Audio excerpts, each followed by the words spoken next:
เหมือนบิดาผู้ประเสริฐกำเนิดเฮามา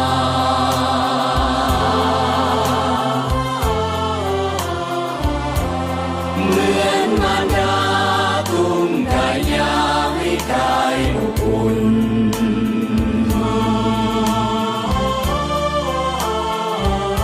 ความรักความห่วงล้นสวงเมตตากรุณ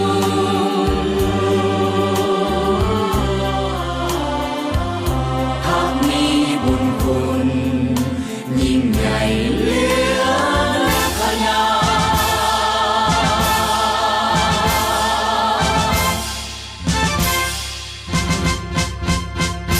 คือทวนไฟ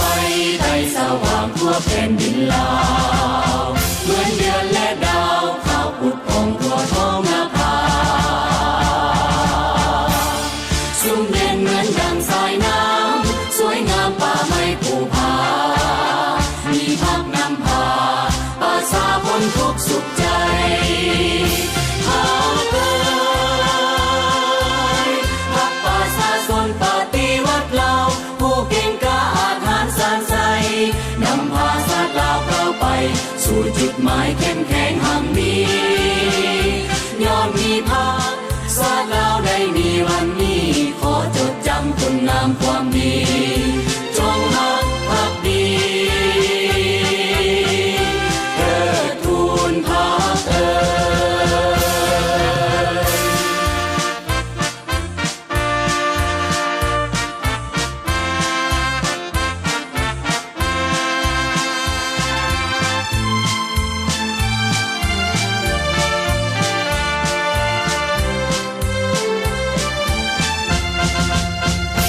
คือทวนไฟ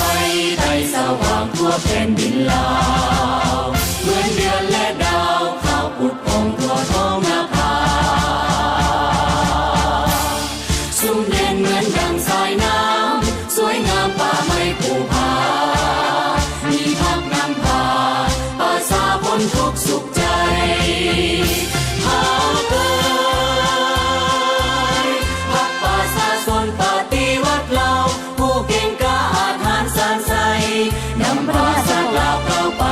สู่จุดหมายเข้มแข็งหังนี้ย้อนมีภาคชาติลาวได้มีวันนี้ขอจดจำคุณงามความดีจงรักภักดีเทิดทูนพักแล้วแหละ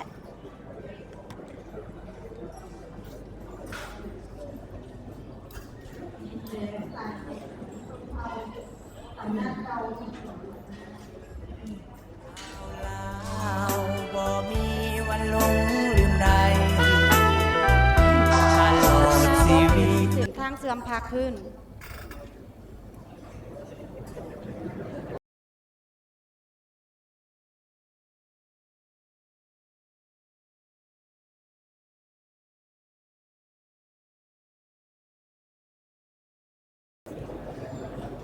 เล่ถามเขาเบิ้งเขา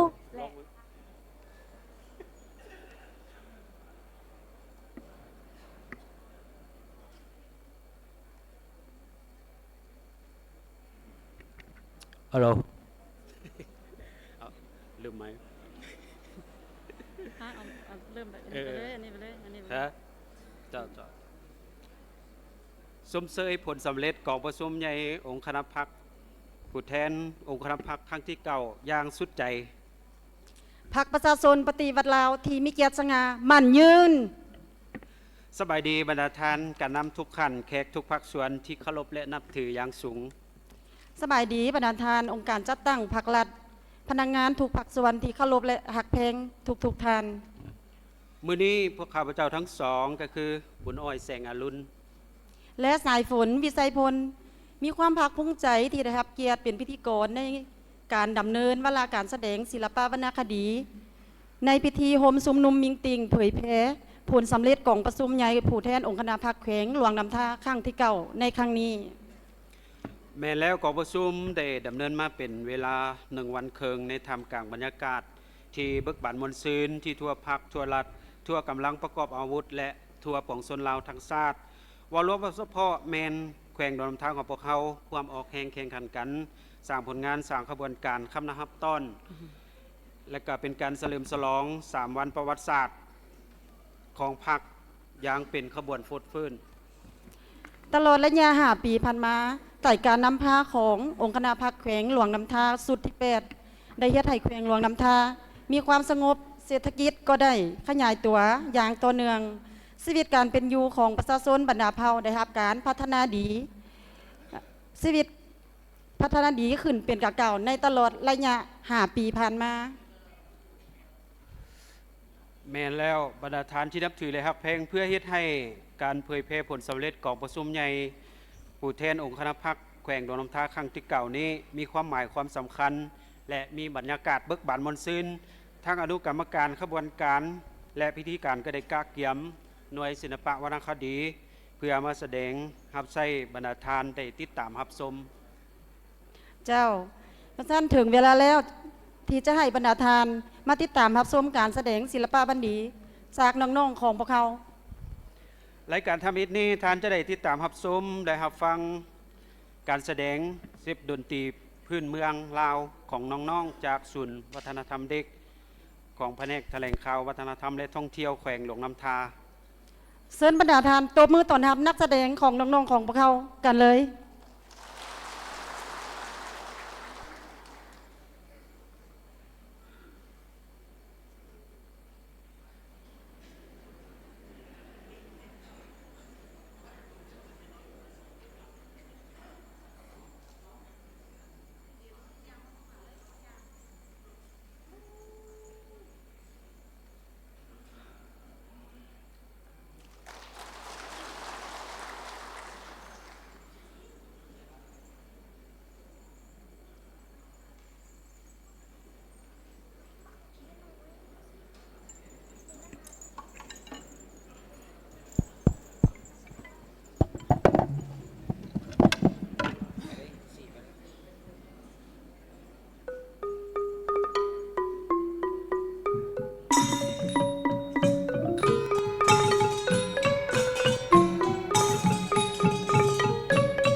ที่ทานได้ติดตามรับชมผ่านไปนั่นกะแมนการแสดงเสียบดนตรีพื้นเมือง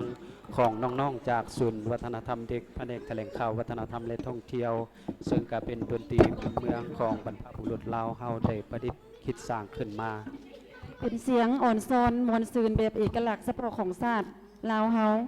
พวกเฮาควรสุขอยู่ส่งเสริมให้ลูกหลานได้เรียนรู้เพื่อสืบทอดดนตรีพื้นเมืองลาวเฮาให้มีความยืนยงตลอดไป ต่อไปท่านจะได้ติดตามรับชมบทฟ้อนที่มีชื่อว่าเกี่ยวสายพิน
ดาทานที่นับถือและหักแพง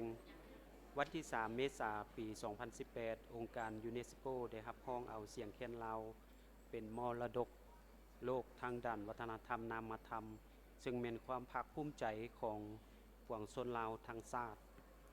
ซึ่งต่อไปบรรดาทานจะได้พบกับบทฟ้อนที่มีชื่อว่าเสียงแคนลาว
แววเสียงแคนดังแต่เล่นแต่ดังมาแต่เกิดมีศาสตร์ลาวทั่วถิ่นฐานล้านสร้างแดนลาวเสียงแคนลาวดังก้องกาวา เสียงขับลำแต่เนื้อทางใจเป่าแคนใส่เกี่ยวกอมประสานเห็นเดือนแจ้งดอกจำปาบานเข้าพากันเป่าแคนเกี่ยวสาว โอ้แคนลาวเป่าเท่าใดหัวใจยิ่งเพลินม่วนเหลือเกินกองคนลาวให้ฮักทินยินเสียงแคนที่ดอยใจละหอยหำคานิ่งนา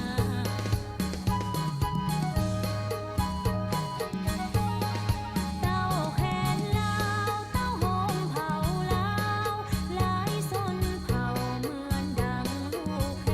นห้องส่งเสียงฮักศาสตร์ทั่วแดนเหมือนลูกแคนประสานเสียงกันเหมือนลูกแคนประสานเสียงกัน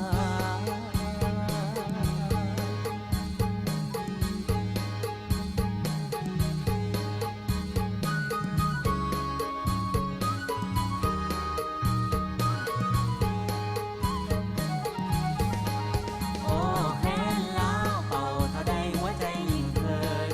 ม่วนเหลือเกินกองคนลาวให้ฮักทินยินเสียงแคนที่ดอยใจละหอยหำคานิ่ง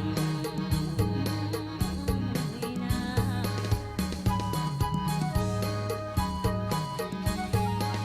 เต้าแคนลาวเต้าโฮมเผาลาวหลายสนเผาเหมือนดังลูกแคนห้องส่งเสียงฮักศาสตร์ทั่วแดนเหมือนลูกแคนประสานเสียงกันเหมือนลูกแคนประสานเสียงกัน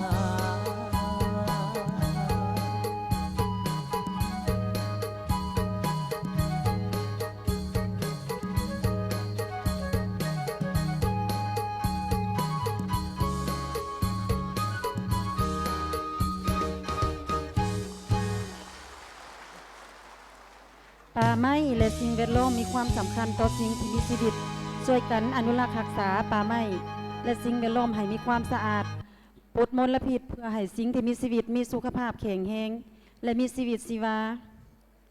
ต่อไปท่านจะได้พบกับบทฟ้อนที่มีชื่อว่าโลกสีเขียวเชิญบรรดาทานพบการแสดงเทิงหน้าเวทีพร้อมกันเลย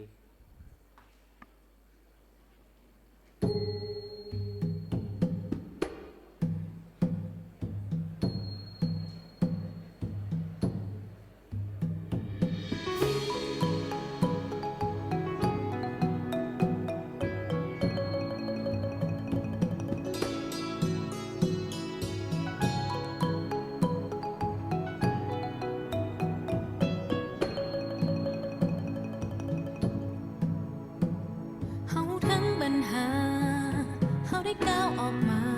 ต้องเฮ็ดให้ได้จากเสียงของคนเดียวกลายเป็นเสียงประสานของหลายคนพวกเขาอาฆาตปาใจแต่พอใครสดใสปราศจากมลพิษใดๆเข้ามาควบจิตรวมใจพร้อมกันแก้ไขเพื่อวันใหม่ให้โลกเขานั้นสวยงามคอยยืนอยู่เคียงข้างเจ้า เจ้ายืนเคียงข้างคอยเฮายืนด้วยความขับพิษสอบต่อโลกเขา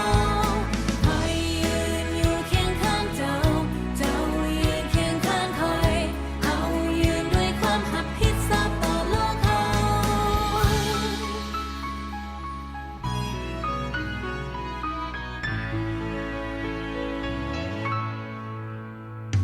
We can plant the seed,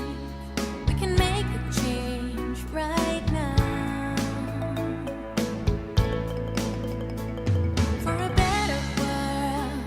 for a better place right now. With our arms wide open, we stand hand in hand for every drop in the ocean. We stand hand in hand, make a resolution. We stand hand in hand. We say tomorrow's a new day. I'm here standing with you, here standing with me, here standing with the world on our shoulders. I'm here standing with you, here standing with me, here standing with the world on our shoulders.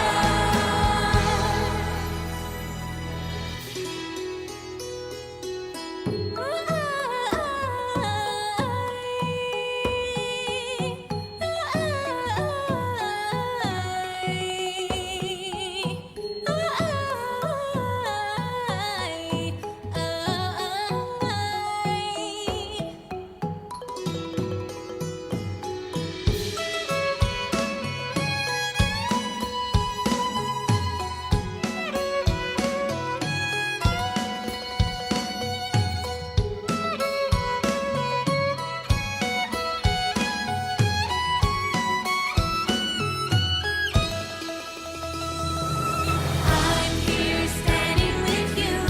here standing with me, here standing with the world on our shoulders. Here standing with you, here standing with me, here standing with the world on our shoulders. Standing with you, here standing with me, standing with me. I'm here with you, here standing with you, here standing with the world on our shoulders. We're standing together. With our arms wide open, we make a resolution. Our arms wide open, we make a resolution. With our arms wide open, we make a resolution. Our arms wide open, we make a resolution.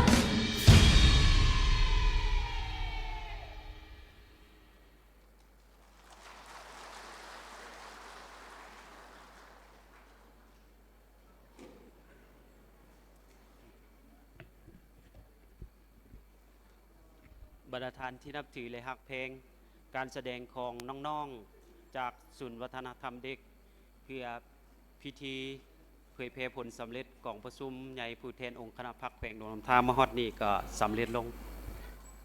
ต่อไปข้าพเจ้าทั้งสองขอมอบให้คณะจัดตั้งพิธี สืบต่อดำเนินตามเวลาขอขอบใจ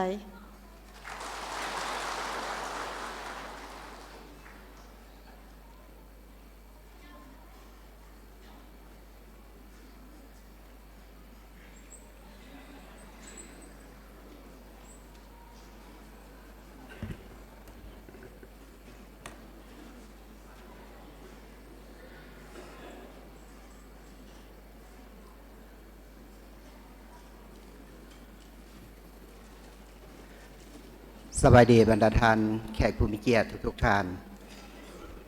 ขออนุญาตเข้าสู่พิธีของพวกเราบรรดาท่านบรรดาสหายที่นับถือและฮักแพงมื้อนี้คณะพรรคองค์การปกครองแขวงสาวหลวงน้ำทามีความภาคภูมิใจและปิติสมซื่นเป็นอย่างยิ่งได้พร้อมกันจัดโฮมชุมนุมมีตติ้งเพื่อชมเชยผลสำเร็จกองประชุมใหญ่ผู้แทนองค์คณะพรรคแขวงหลวงน้ำทาครั้งที่9ในพิธีที่มีความหมายสำคัญของพวกเราในครั้งนี้ขอเฮียนเสนอทานคำฟ้องอินมณีห้องเลขาพรรคแขวงประธานสภาประชาชนแขวงขอสมเสย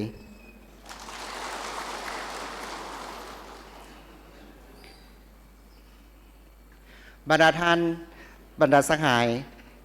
นอกพร้อมนี้กันยังมีบรรดาท่านห้องเลขาพรรคแขวงกรรมการพรรคแขวงกรรมการพรรคแขวงสมาชิกสภาประชาชนคณะพรรค2กองวัชการคณะพรรค5เมืองอดีตการนำพนักงานปฏิวัติอาวุโสบำนาญพนักงาน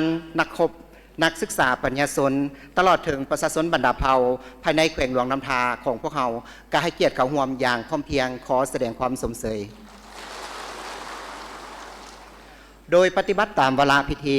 ในโอกาสต่อไปนี้ขอถือเป็นเกียรติเฮียนเซินสหายคำฟ้องอินมณีห้องเลขาพรรคแขวงประธานสภาประชาชนแขวงขึ้นกล่าวปราศัยผลสำเร็จกองประชุมใหญ่ครั้งที่9ขอเฮียนเซิน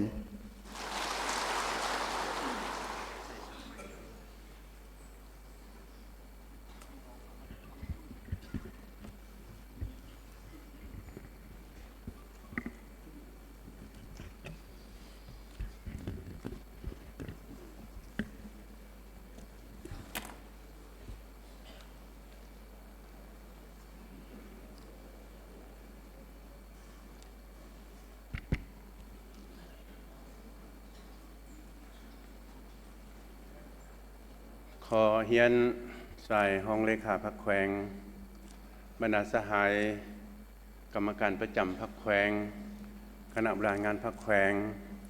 การนำอดีตการนำพนักงานปฏิบัติอาวุโสของแขวงบรรดาท่านบรรดาสหายท่านหญิงท่านชายที่นับถือและแพงทั้งหลายข้าพเจ้าได้รับมอบหมายจากคณะรับผิดชอบให้ข้าพเจ้าขึ้นมาแจ้งผลสำเร็จของกองประชุมองค์คณะพรรคแขวงครั้งที่9ต่อบรรดาท่านรับทราบมื้อนี้คณะพรรคองค์การปกครองพนักงานทหารตำรวจนักเรียนนักศึกษาปัญญาชนนักธุรกิจพ่อค้าสาวขาย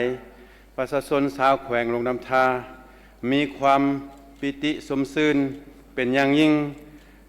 ได้พร้อมกันจัดพิธีอันมีความหมายสำคัญนี้ขึ้น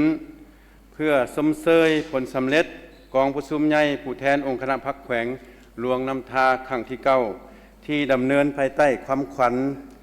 ยกสูงบทบาทการนำพาของพรรคให้นักแน่นเข้มแข็งปรับปรุงการบริหารรัฐให้มีความศักดิ์สิทธิ์รับประกันความสงบปลอดภัยทั่วสังคมปลุกระดมทุกกำลังแห่งทั่วปวงชนเศรษฐกิจเอกราชเป็นเจ้าตนเองนำพาแขวงหลวงน้ำทาหลุดพ้นออกจากความทุกข์ยากบรรดาสหายที่นับถือรักแพงทั้งหลายในโอกาสที่มีความหมายสำคัญและเบิกบานมวลซื่นนี้ข้าพเจ้าขอแจ้งให้บรรดาท่านรับทราบบางเนื้อในจิตใจสำคัญที่กองประชุมใหญ่ผู้แทนองค์คณะพรรคแขวงหลวงน้ำทาครั้งที่9ได้พิจารณาบางเนื้อในจิตใจดังนี้กองประชุมใหญ่ครั้งนี้ได้ตีราคาอย่างภาวิสัยถึงการพันขยายและจะตั้งปฏิบัติมติกองประชุมใหญ่ครั้งที่8ขององค์คณะพรรคแขวงหลวงน้ำทาตลอดระยะ5 ปีผ่านมาด้วยความพึงพอใจดังนี้ 1. กำลังป้องกันชาติป้องกันความสงบและแต่ละขันได้รับการปรับปรุงต่อเนื่องมีความหนักแน่นทางด้านการเมืองเข้มแข็งทางด้านการจัดตั้งมีความจงรักภักดีต่อพรรคต่อประเทศชาติเป็นกำลังแห่งประจันบานในการสกัดกั้นและทับมั่งกลอุบายอิทธิกำลังปรปักษ์ประกอบส่วนสำคัญเข้าในการกู้ภัยธรรมชาติป้องกันโรคระบาด ช่วยเหลือประชาชนในกรณีฉุกเฉินต่างๆอย่างทันการอำนาจอธิปไตยและพื้นแผ่นดินอันครบถ้วนของชาติเว้ารวมเว้าเฉพาะแขวงหลวงน้ำทาของพวกเฮาได้รับการปกปักรักษาอย่างมั่นคงเฮ็ดให้แขวงหลวงน้ำทามีเสถียรภาพทางด้านการเมืองสังคมมีความปลอดภัยโดยพื้นฐาน 2. ได้สุมใส่นำพาพัฒนาเศรษฐกิจสังคมติดพันกับการแก้ไขความทุกข์ยากด้านเศรษฐกิจการเงินอย่างตั้งหน้าเฮ็ดให้เศรษฐกิจของแขวงขยายตัวอย่างต่อเนื่องถึกทิศในระดับ 6.2 ส่วนห้อยต่อปีรวมยอดผลิตภัณฑ์ภายในบรรลุ 44,500 กว่าตื้อกีบเฉลี่ยรายรับต่อหัวคนบรรลุ 2,347 ดอลลาร์สหรัฐต่อคนต่อปีสามารถญาติแยงการดึงดูดการลงทุนจากทุกแหล่งทุนเข้ามาพัฒนาแขวง 1,300 กว่าโครงการรวมมูลค่า 11,145.27 ตื้อกีบกวมเอา 24.56 ส่วนห้อยของ GDP ในนี้การลงทุนของรัฐกวม 4% ทุนช่วยเหลือทางด้านการเพื่อพัฒนา ODA กวม 7 ส่วนห้อยการลงทุนภาคเอกชนภายในและต่างประเทศกวม 80 ส่วนห้อยสิ้นเสื้อการลงทุนอื่นๆกวม 9 ส่วนห้อยเวียกงานการเงินได้ปรับปรุงการจัดเก็บรายรับเข้าสู่ระบบทันสมัยจัดเก็บรายรับเข้างบประมาณได้เกินแผน3 ปีต่อเนื่องกันเวียกงานธนาคารสถาบันการเงินได้รับการปรับปรุงต่อเนื่องระบบเงินตราได้รับการคุ้มครองตามระเบียบหลักการการผลิตกสิกรรมเพื่อค้ำประกันเสบียงอาหารและผลิตเป็นสินค้าทดแทนการนำเข้าติดพันกับการแก้ไขความทุกข์ยากของประชาชนสามารถค้ำประกันเสบียงอาหารและสนองการบริโภคภายในแขวงได้ขั้นพื้นฐานได้ส่งออกจำนวนหนึ่งขบวนการปลูกพืชเป็นสินค้าแม่นมีท่าเอียงก้าวขึ้นและบรรลุมากผลหลายเวียกงานหัตถกรรมที่เป็นสีไม้ลายมือของประชาชนบรรดาเผ่าก็ได้รับการสุกยู่ส่งเสริมสามารถสร้างสินค้าเพื่อสินค้า1 เมือง 1 ผลิตภัณฑ์ได้19 กาหมายและ63 รายการได้สำรวจวัดแทกที่ดินจัดสรรที่ดินปกปักรักษาทรัพยากรธรรมชาติป่าไม้และสิ่งแวดล้อมอย่างเข้มงวดได้สุกยู่และส่งเสริมการนำใช้เทคโนโลยีข้อมูลข่าวสารเข้าในการบริการและบริหารรัฐเพื่อหันเป็นทันสมัยเทื่อละก้าวคุ้มครองหัวหน่วยธุรกิจบริการด้านไปรษณีย์โทรคมนาคมและการสื่อสารให้เคลื่อนไหวบริการรับใช้สังคมเป็นปกติตานั่งสัญญาณโทรคมนาคมและการสื่อสารได้ขยายกวมเอา92 ส่วนห้อยของจำนวนบ้านในทั่วแขวงเฮ็ดให้การติดต่อสื่อสารภายในแขวงมีความสะดวกหลายขึ้นมาฮอดปัจจุบันประชาชนได้นำใช้ไฟฟ้ากวม 96.63 ส่วนห้อยแขวงติดตามคุ้มครองการขุดค้นและจำหน่ายแร่ธาตุต่างๆตามกฎหมายและระเบียบการโครงร่างพื้นฐานได้รับการปรับปรุงซ่อมแปลงและก่อสร้างเป็นต้นแม่นโครงการเส้นทางรถไฟลาวจีนช่วงผ่านแขวงลงน้ำทาโครงการพัฒนาตัวเมืองตามอนุภาคพื้นแม่น้ำของระยะ2ตัวเมืองหลวงน้ำทาและโครงการก่อสร้างเส้นทางปูยาง2ชั้นเลขที่1501จากเมืองหลวงน้ำทาฮอดเมืองนาแลมาฮอดปัจจุบันมีเส้นทางรถเข้าถึงทุกบ้านในทั่วแขวงประชาชนได้นำใช้น้ำประปากวม 35.6 ส่วนห้อยของจำนวนประชากรในทั่วแขวงหรือ 100% ของประชากรในเทศบาลแขวงและเทศบาลเมือง 3. เวียกงานวัฒนธรรมสังคม เวียกงานศึกษาที่การและกีฬาตานั่งการศึกษาได้ขยายตัวไปถึงชนบทห่างไกลซอกลีกการจะตั้งปฏิบัติบรรดาเป้าหมายแบบยืนยง12คาดหมายจะตั้งปฏิบัติบรรลุสำเร็จแล้ว8คาดหมายจัดส่งนักเรียนไปเรียนต่อสถาบันอาชีวศึกษาหรือวิชาเฉพาะอยู่ภายในและต่างประเทศ157คนอยู่สสเวียดนาม269คนสปจีน 2,800 คนก็สร้างนักเรียนวิชาชีพ 1,200 กว่าคนก็สร้างครูได้ 1,100 กว่าคนประกาศรับรองโรงเรียนปลอดยาเสพติดได้165แห่งอันพ้นเด่นแม่นได้เข้าร่วมการสอบเส็งนักเรียนเก่งระดับชาติสามารถญาติได้อันดับที่2วิชาฟิสิกส์ศาสตร์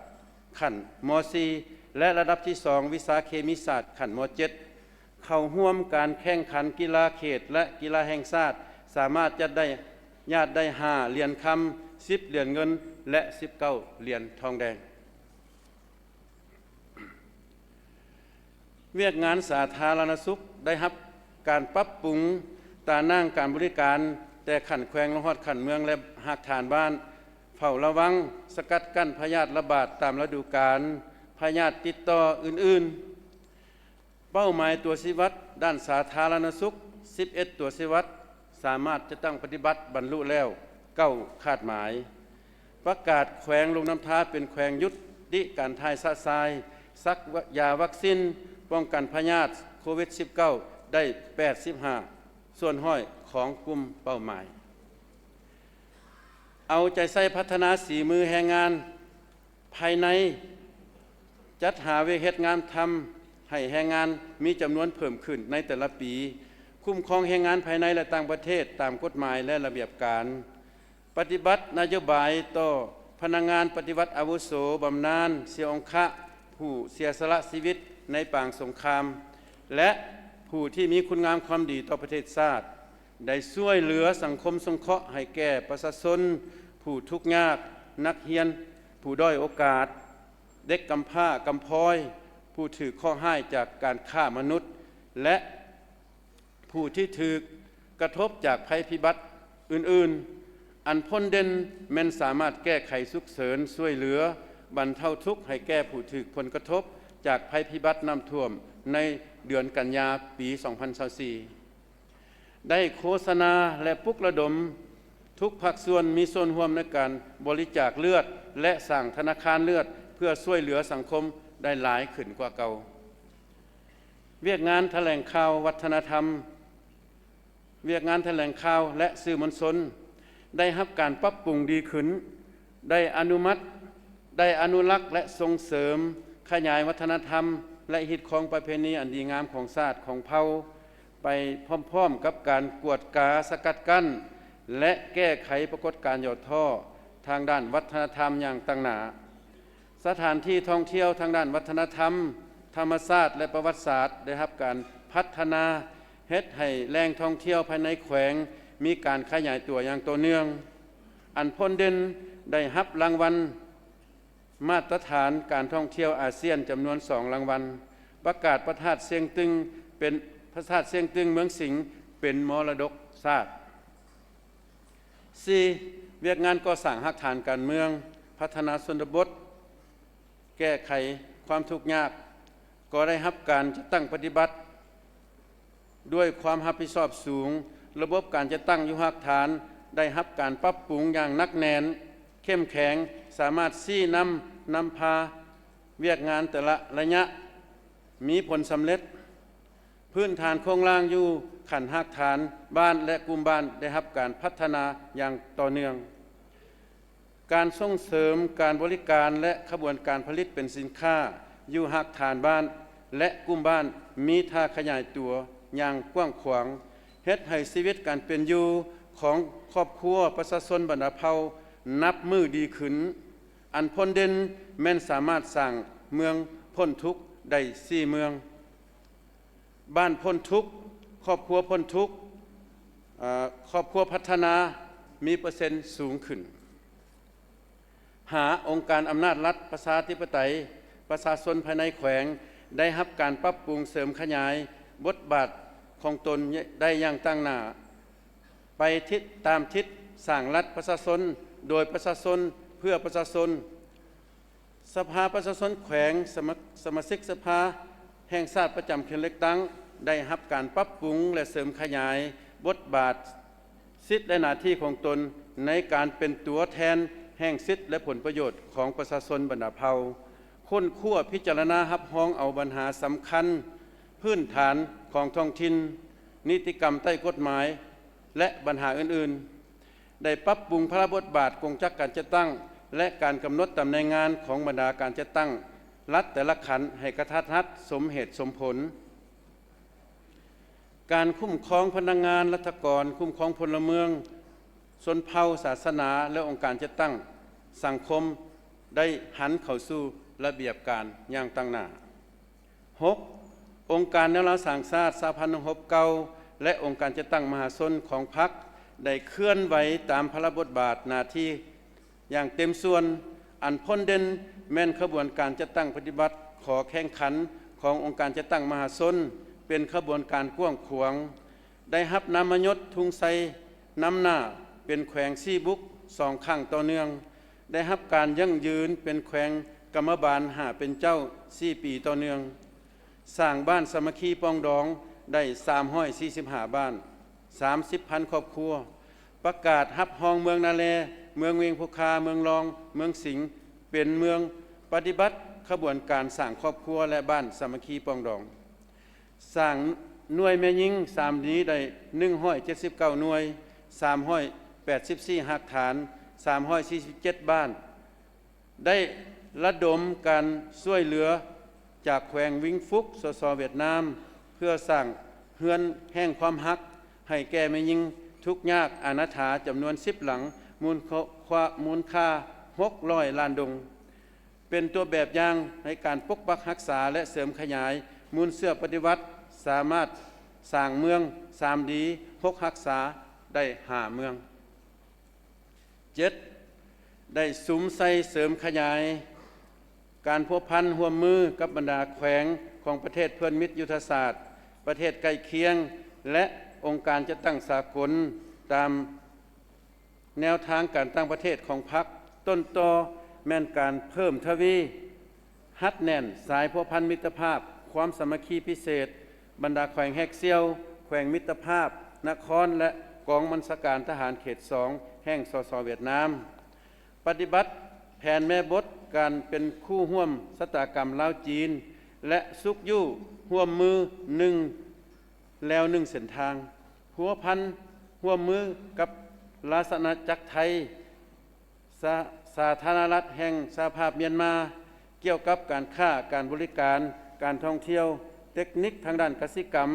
การพัฒนาทรัพยากรมนุษย์เวียกงานชายแดนและอื่นๆ 8. เวียกงานก่อสร้างพรรคก่อสร้างพนักงานก็ได้รับการปรับปรุงเติบใหญ่ขยายตัวและเข้มแข็งนับแต่หากฐานพรรคได้รับการปรับปรุงเข้มแข็งนักแน่นและเติบใหญ่ขยายตัวทางด้านปริมาณและคุณภาพรับประกันลักษณะสืบทอดเปลี่ยนแทนเป็นระบบต่อเนื่อง 9. ติดตามกวดกาการจัดตั้งปฏิบัติระเบียบการของพรรคกฎหมายของรัฐและนิติกรรมต่างๆแก้ไขคำห้องคำเสนอของพลเมืองให้มีความยุติธรรมถูกต้องตามกฎหมายและระเบียบการผลสำเร็จที่ได้กล่าวมาข้างเทิงนั้นแม่นย้อนองค์คณะพรรคแขวงลงน้ำท่าพวกเขาบ่เพียงแต่วางแนวทางการเมืองอย่างถูกต้องเท่านั้นหากยังได้ชี้บอกถึงความอาจสามารถในการชี้นำพาการจัดตั้งปฏิบัติแนวทางแผนนโยบายบวกกับความเป็นเจ้าการประกอบส่วนของคณะพรรคแต่ละขันธ์สมาชิกพรรคและการประกอบส่วนของประชาชนบรรดาเผ่าในทั่วแขวงหลวงน้ำทาที่ได้สุมสติปัญญาเหือแหงและทื่นฮอนเข้าในการปกปักรักษาและสร้างสาพัฒนาแขวงหลวงน้ำทามีผลสำเร็จอันจบงาม ถือโอกาสนี้แสดงความสมเสยอย่างสุดอกสุดใจขอสมเสย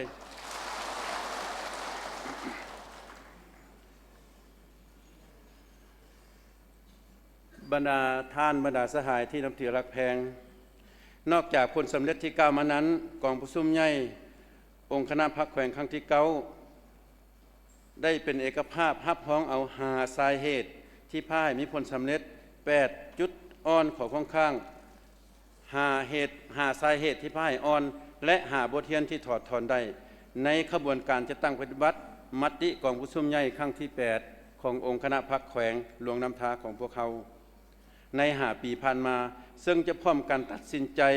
แก้ไขใน5 ปีต่อหน้าให้ลุลงไปโดยดี 3. กองประชุมได้วางคาดหมายสู่ส้น5 ปีต่อหน้า 2026-2030 ดังนี้ 1. รับประกันให้แขวงหลวงน้ำทามีเสถียรภาพทางด้านการเมืองอย่างนักแน่นสังคมมีความสงบปลอดภัยและเป็นระเบียบเรียบร้อย 2. คณะพรรคแต่ละขันมีความเข้มแข็งนักแน่นมีความเป็นเอกภาพในการเป็นขั้นทุงนำหน้าให้แก้การเต้าโฮมความสามัคคีเป็นปึกแผ่นของประชาชนบรรดาเผ่าเข้าในการปกปักรักษาและสร้างสาพัฒนาแขวงหลวงน้ำทาของพวกเขา 3. ปรับปรุงบูรณะระบบการเมืองการปกครองมีความนักแน่นเข้มแข็งประชาชนเข้าถึงการบริการของรัฐอย่างสะดวกตามทิศยกสูงประสิทธิภาพการคุ้มครองรัฐคุ้มครองเศรษฐกิจสังคมตามระเบียบการอย่างเข้มงวด 4. การพัฒนาเศรษฐกิจมีความสมส่วนกลมเกี่ยวกับการพัฒนาสังคมและการปกปักรักษาสิ่งแวดล้อมขุดค้นและนำใช้ท่าแห่งทรัพยากรธรรมชาติอย่างประหยัดมีประสิทธิผลยู่แห้งให้เศรษฐกิจขยายตัวต่อเนื่องสร้างเศรษฐกิจเอกราชเป็นเจ้าตนเอง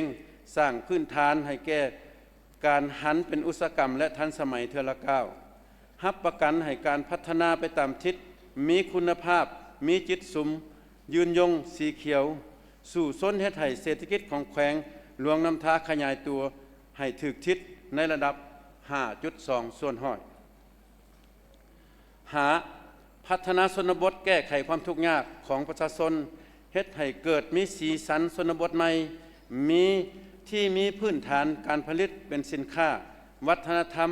ฮีตของประเพณีอันดีงามที่เป็นเอกลักษณ์ของเผ่าได้รับการปกปักรักษา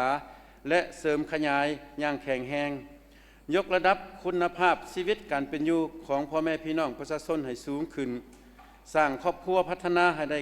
95ส่วนห้อยของครอบครัวทั้งหมดสร้างบ้านพัฒนาให้ได้85% ของบ้านทั้งหมดในทั่วแขวงหลวงน้ำทาของพวกเรา 6. แก้ไขปัญหาการศึกษาสาธารณพัฒนาทรัพยากรมนุษย์ให้มีคุณภาพมีระดับ4มือเพื่อรองรับและตอบสนองความต้องการของการพัฒนามีสุขภาพแข็งแรงอายุยืนเฉลี่ยให้ได้68 ปีขึ้นเมื่อ 7. เพิ่มทวีการปรับปรุงก่อสร้างพรรคสู่ส้นสร้างด้วยพรรคปลอดใสเข้มแข็งนักแน่นให้ได้ทั้งปริมาณและคุณภาพปรับปรุงกงจักการจะตั้งให้นักแน่นเข้มแข็งกระทัดรัดโรงเรียนและมีประสิทธิผล 8. เพิ่มทวีการพัวพันร่วมมือกับต่างประเทศและองค์การจะตั้งสากลสร้างพื้นฐานอันนักแน่นเพื่อยกสูงความเป็นเจ้าในการร่วมมือร่วมขบวนการเชื่อมโยงเชื่อมจอดโดยเฉพาะแม่นการญาติแยงเอาผลประโยชน์สูงสุดมาพัฒนาแขวงหลวงน้ำทาของพวกเขาให้มีความเจริญก้าวหน้า 4. กองประชุมได้กำหนดเวียกงานจุดสุมแต่ละด้านแต่นี่ฮอดปี 2030 ดังนี้ 1. สืบต่อจะตั้งพันขยายแนวทางป้องกันชาติป้องกันความสงบทั่วปวงชนรอบด้านให้ทั่วถึงท้องถิ่นหากฐาน 2. สุมทุกกำลังแห้งเข้าในการพัฒนาเศรษฐกิจหันเป็นอุตสาหกรรมและทันสมัยตามทิศสีเขียวยืนยงติดพันกับการสร้างเศรษฐกิจเอกราชเป็นเจ้าตนเอง 3. เสริมขยายเวียกงานวัฒนธรรมสังคมให้เข้มแข็ง 4. สุมไซหันลงก่อสร้างรากฐานการเมืองพัฒนาชนบทรอบด้าน แก้ไขความทุกข์ยากและเวียกงานสามสางหาเพิ่มทวีการคุ้มครองรัฐคุ้มครองบริหารรัฐให้ศักดิ์สิทธิ์เข้มงวดและทันสมัย 6. เสริมขยายบทบาทแนวราสร้างชาติสาพันธภพเก่าและองค์การจัดตั้งมหาชนให้มีความเข้มแข็งขึ้น 7. เพิ่มทวีการพัวพันร่วมมือบรรดาประเทศเพื่อนมิตรและองค์การจัดตั้งสากลตามทิศตามกลไกแนวทางการตั้งประเทศของพรรค 8. ยกสูงบทบาทการนำพาของพรรคความเป็นแบบอย่างนำหน้าขององค์คณะพรรคแขวงด้วยการสร้างหน่วยพรรคปลอดภัยเข้มแข็งให้นักแน่น 9. สร้างพนักงานให้มีการหันเปลี่ยนไม่อย่างแข็งแรงและลึกซึ้ง 10. เพิ่มทวีการติดตามกฎกาแก้ไขปรากฏการณ์หยอดท่ออยู่ภายในแขวงหลวงน้ำทาของพวกเขาให้มีผลสำเร็จอย่างเป็นอย่างดีบรรดาท่านที่นับถือรักแพงทั้งหลายข้าพเจ้าขออนุญาตแจ้งให้บรรดาท่านรับทราบตื่มอีกกองประชุมใหญ่องค์คณะพรรคแขวงหลวงน้ำทาในเอกภาพเลือกตั้งเอาคณะบริหารพรรคแขวงสมัยที่9จำนวน33สหายและหญิง4สหายดังมีรายชื่อลุ่มนี้ 1. สหายเวียงสวัสดิ์ศรีพันดอน 2. สหายคำฟ้องอินมานี 3. สหายอ่อนจันทร์คำพะวง 4. สหายหลาประเสริฐศรีประเสริฐ 5. สหายบุญปีไร้ประเสริฐ 6. สหายวงมณีเพื่อภาษา 7. พลจัตวาอินสมธรรมรศิลป์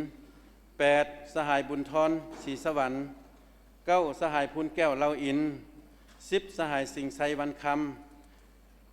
11. สหายพลจัตวาหุ่มพันธ์แก้ววังลาด 12. สหายดรเตียงสมรพรประเสริฐ 13. สหายปริญญาเอกจันทร์พิพักษ์กองจำปา 14. สหายพิมพ์แก้วเล่าอิน 15. สหายกงเพชรแก้วบัวพา 16. สหายบุญโฮมจิตดารา 17. สหายคำเพชรจันทวงศ์ 18. สหายเสียงหุ่มพันธ์จันทวงศ์ 19. สหายนานมอนแก้วสิงไซ 20. สหายบุญคงพิมสอน 21. สหายบุญทรงวาสยี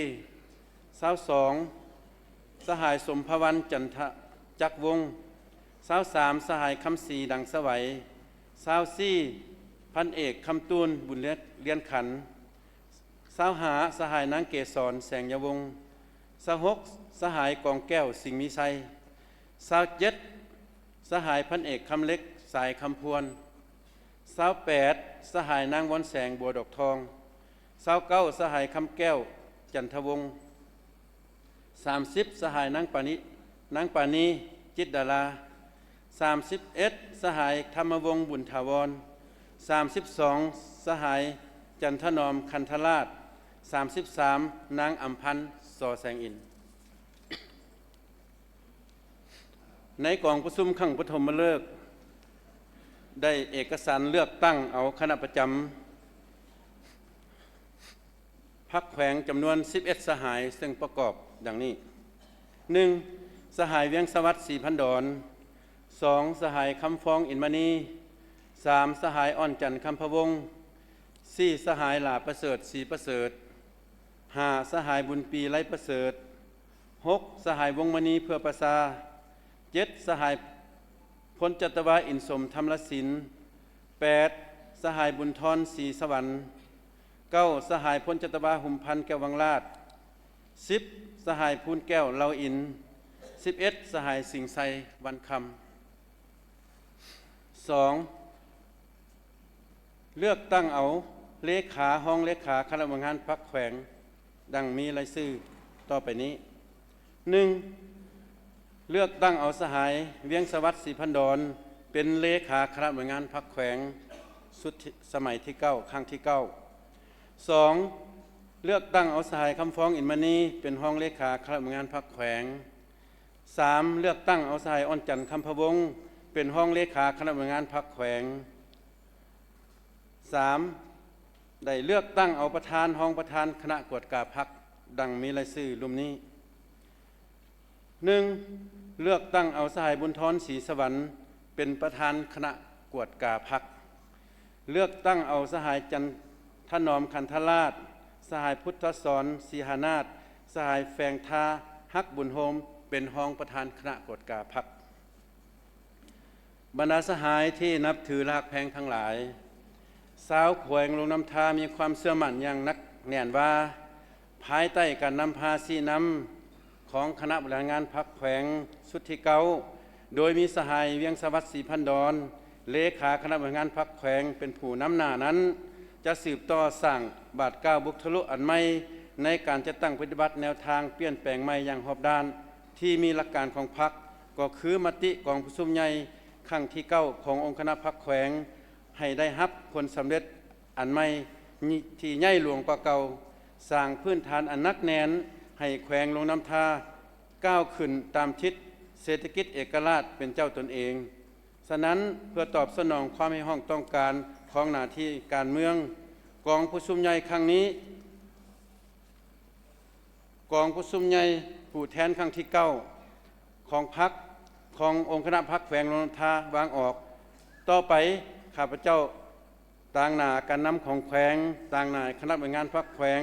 ขอเรียกร้องมายังคณะพรรคทุกขันสมาชิกพรรคพนักงานประชาชนบรรดาเผ่าสาวแขวงลงน้ำทาจงพร้อมกันออกแห่งแข่งขันพันขยายและจะตั้งปฏิบัติมติกองประชุมใหญ่ครั้งที่9ขององค์คณะพรรคแขวงลงน้ำทาให้ปรากฏผลเป็นจริงโดยถือเอามติกองประชุมใหญ่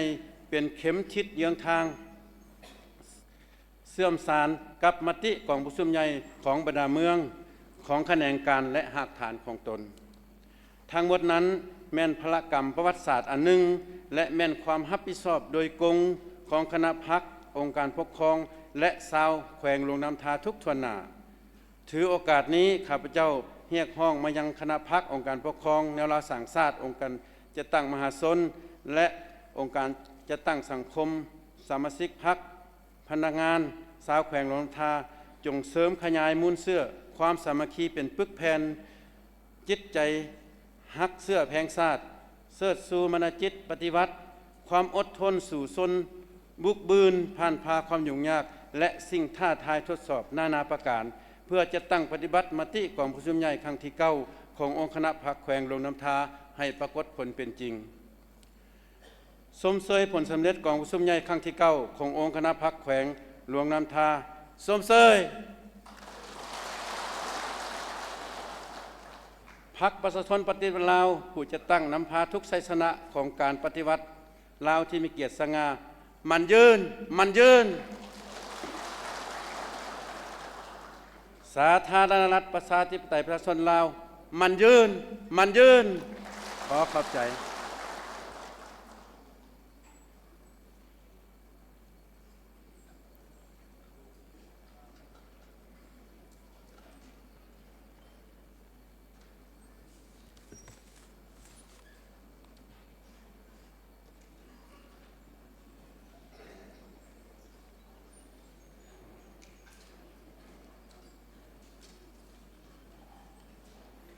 บรรดาท่านบรรดาสหายที่นับถือและหักแพงพิธีโฮมสุมนุมสมเสยผลสำเร็จกองประชุมใหญ่ผู้แทนองค์คณะพรรคแขวงครั้งที่9ได้ดำเนินมาฮอดนี้ก็ใกล้จะสิ้นสุดลงแล้วอีกเทื่อนึงข้าพเจ้าต่างหน้าให้ทางคณะรับผิดชอบขอแสดงความขอบใจและอวยชัยให้พรแด่ทานคำฟ้องอินมณีรองเลขาพรรคแขวงประธานสภาประชาชนแขวงที่ให้เกียรติขึ้นเผยแพร่ผลสำเร็จกองประชุมใหญ่ขององค์คณะพรรคแขวงหลวงน้ำทาครั้งที่9ในพิธีที่มีความหมายดังกล่าวขออวยชัยให้พรแด่ทานจงมีสุขภาพเข้มแข็งมีผลสำเร็จในหน้าที่การเมืองอันทรงเกียรติของทานให้การนำพาซี่นำพัฒนาแขวงหลวงน้ำทาของพวกเราให้มีการหันเปลี่ยนไปสู่คุณภาพใหม่ที่ดีขึ้นก่อนเก่าอวยพรบรรดาทานของเลขาพรรคแขวงกรรมการประจำพรรคแขวงกรรมการพรรคแขวงสมาชิกสภาประชาชนแขวงอดีตการนำของแขวงพนักงานปฏิวัติอาวุโสพนักงานนักรบ นักศึกษาปัญญาชนตลอดถึงประชาชนชาวหลวงน้ำทาภายในแขวงหลวงน้ำทาพวกเขาทุกทั่วหน้าจงมีสุขภาพเข้มแข็งมีความผาสุกในชีวิตและครอบครัวมีผลสำเร็จในหน้าที่การงานของทุกท่านสมเสยผลสำเร็จของประชุมใหญ่ผู้แทนองค์คณะภาคแขวงครั้งที่9อย่างสุดใจตั้งหน้ายกสูงบทบาทการนำพาขององค์คณะภาคแขวงให้เข้มแข็งนักแน่นปรับปรุงการบริหารรัฐให้มีประสิทธิภาพรับประกันความสงบปลอดภัยทั่วสังคมปลุกระดมทุกกำลังแห่งทั่วสังคมสร้างเศรษฐกิจเอกราชเป็นเจ้าตนเองนำพาแขวงหลวงน้ำทาลุดพ้นออกจากความทุกข์ยากให้ปรากฏผลเป็นจริงมาฮอนนี้พิธีของพวกเราได้สำเร็จขอแสดงความขอบอกขอบใจนำทุกๆทานที่ให้เกียรติเข้าร่วมพิธีของพวกเราในมื้อนี้อวยพรให้ประธานมีสุขภาพเข้มแข็งและประสบผลสำเร็จขอแสดงความขอบใจเชิญบรรดาทานพักพร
เหมือนบิดาผู้ประเสริฐกำเนิดเฮามา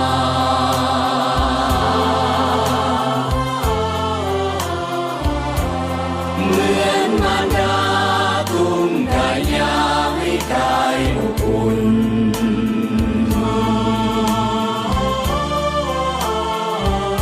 ความรักความห่วงล้นสวงเมตตากรุ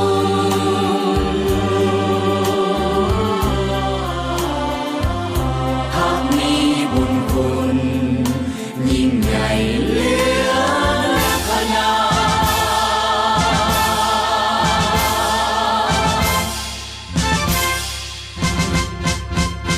พักคือทวนไฟไทยสว่างทั่วแผ่นดินลา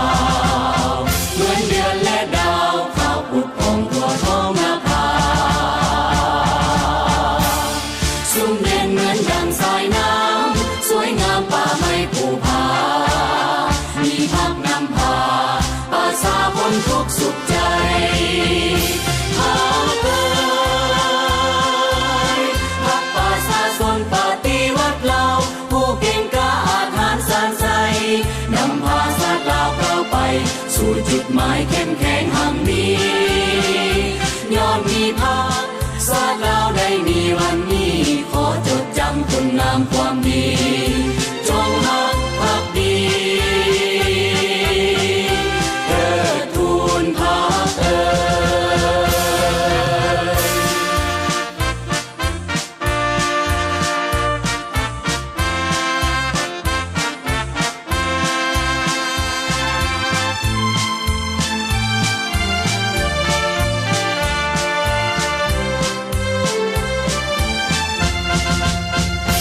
คือทวนไฟไทยสว่างทั่วแผ่นดินลาวเหมือนเดือนและดาวข่าวปุดพองทั่วท้องนาภาสุ่มเด่นเหมือนดังสายน้ำสวยงามป่าไม้ภูผามีพักนำพาป่าสาพ้นทุกสุขใจหาเกิดพักป่าสาสนปฏิวัติเราผู้เก่งกล้าอาถรรพ์สานใสนำพาสัตว์ลาวเราไปสู่จุดหมายเข้มแข็ง